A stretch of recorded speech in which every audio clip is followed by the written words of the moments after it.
can I help you today? Okay, so Keepswingin Garage here. We got a Porsche 997 .2 turbo. That's right. Okay, guys. So check this out. Completely stock besides these drop-in air filters right here.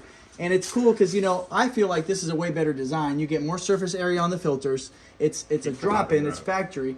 And you don't have, you know how people put these cone filters and they're just bouncing around or whatever? Get all that hot air. It's ridiculous. Right here you got a functional, you can use the functional scoops right into the air filters, which is fantastic. We're going to be pulling this intake pipe off here, and we're going to put this throttle body Y pipe in here from IPD that goes all the way back here. And this thing right here, it's small. It doesn't seem like much, but 40 horsepower and maybe 35 foot-pounds of torque. That's right. It is amazing what this thing can do. So we're going to show Proven you. on the dyno. Proven on the dyno. So we're going to show you guys the install on this thing. And replacing the plastic. yes, and it's actually, this is actually made out of cast aluminum. We're going to replace this. This is a plastic, smaller pipe in there. Getting into this Y pipe in here, you got to remove the intercooler piping. Okay, very simple. We got 2 hose clamps on the side coming from the intercoolers. We got 2 breather hoses right here, and we got a sensor that comes right here. So you pull that off, you get these breather tubes out of the way, you're losing your clamps, and you got 1 clamp that goes here on the throttle body, and you want to, you know, get this pipe out of your way right here. In the TPS sensor here, which is the throttle body sensor, there's 2 tabs, one on the bottom and one at the top. Okay, it's I want to see if you can see my hands here, but you're going to want to push those in thoroughly. Okay, you're almost going to feel it click, and once you get those off, you can go ahead and get that plug out of the way. Just be careful not to break it, and these 2 tabs have to be depressed completely. Okay, then you got inverted Torx E10s that you're going to want to remove, so we're going to do that right now.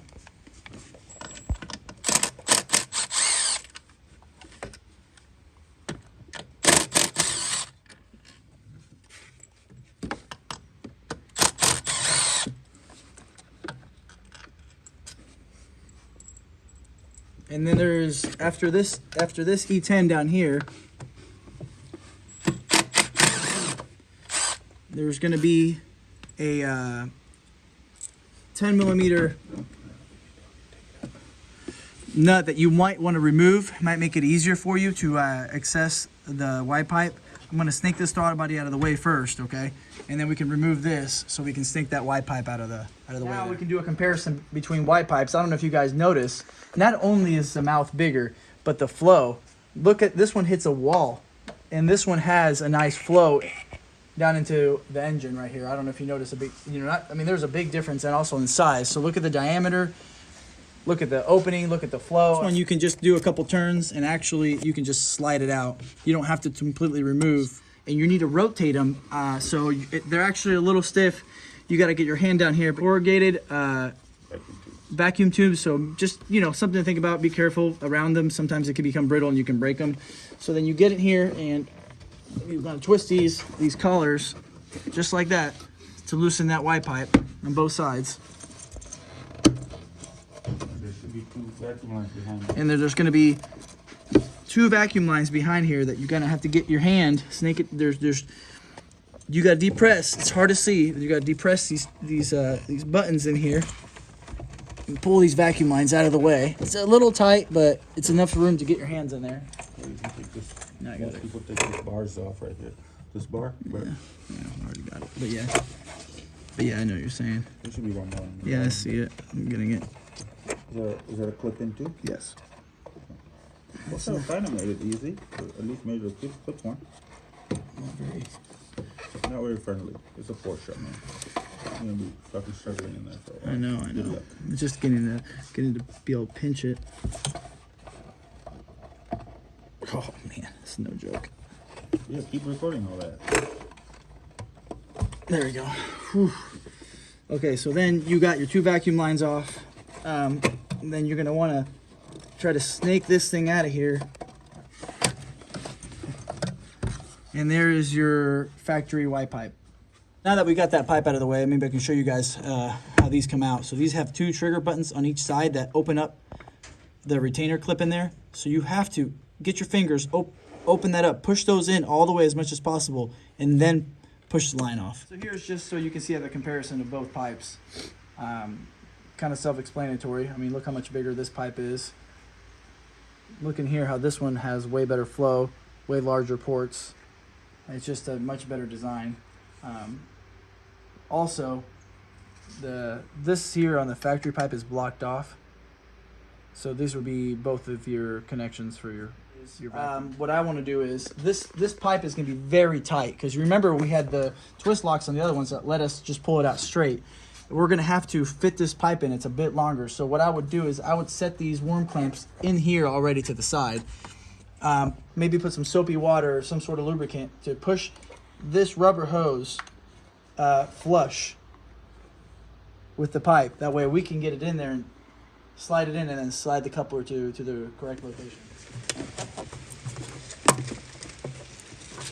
Is it turnable? Yeah, that's 100% locked in. Yeah, you heard the other one lock in when it. Now I'm gonna put this side in. Okay, it doesn't. It seems like Because at an angle. right. So there we go. I had to put a little bit of outward force on that to get it leveled out. Now pop this one over all the way around. I can rotate this one. Make sure they seal it. I can rotate that one. And now I'm gonna go back and forth with this Up and down.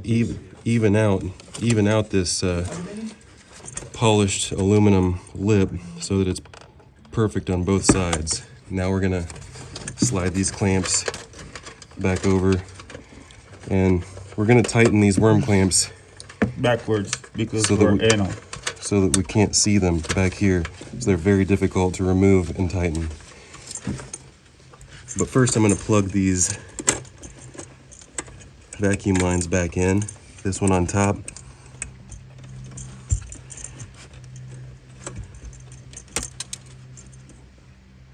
Do you hear that? It's in. Is it pull back? It's in. It's in. It's all remove sure loop deliverable. That one is a loose one. This one has the rubber hose on it. So I'm just holding the fitting. You hear that clip into place. And now we can carefully bolt it in with the screw clamps. We're going to bolt the throttle body on completely onto this pipe, because what's going to happen is the angle of the pipe is going to determine on this bracket that's going to hold the throttle body in the right location. So the best way to go about this is tighten these outer clamps first, put your throttle body on there, and then wiggle your pipe so you can line it up with the support bracket. So then you want to go ahead and put that bracket, which just slides in there on that rubber mount, and then slide your throttle body back on. And then, any good mechanic knows it's a good idea to get every bolt started by hand before you put any sort of air or electric tools on it. You don't want to run these, you want to run them in slowly, each one of them.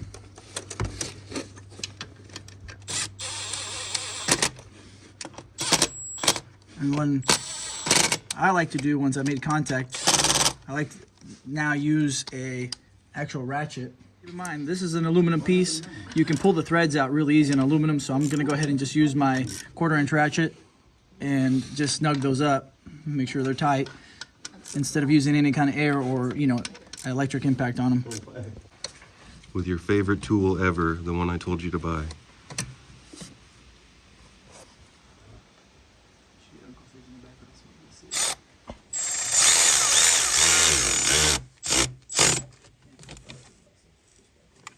That's the best part of that electric ratchet, is you can tighten it down and then you can go by hand.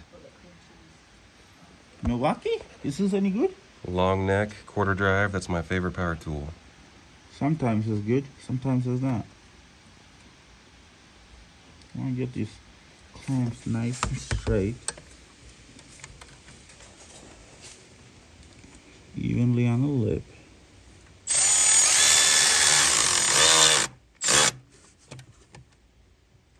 Yeah. Who's here? Somebody moved anywhere? What? Now, what you want to do together, you want to reach your hands and hold them inside the vehicle. Then pop that in. Boy, Well, you do have you should look at the size of the hand comparison. Yeah. So for some of these vehicles, you want to make sure you get a mechanic with smaller hands. Uncle Sidgen here, it's a little big to get in there, but somehow he finesses it. And sometimes it's good Sometimes it's good to get a female. Natalie, come over here for a second. Then reverse process. You want to go ahead and put your intercooler piping back in.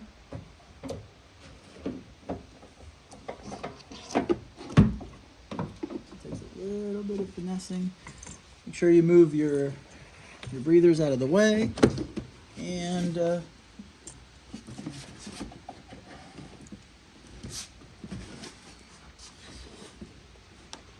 takes a little finessing. That just remember on the air box you have these locator pins.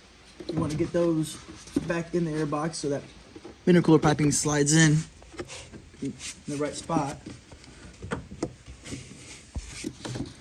And you get Nolan here, our special helper for the day, to finish this project. Say hi. Say hi to the camera, Nolan. Connect your intercooler piping back to where it belongs. Just like that.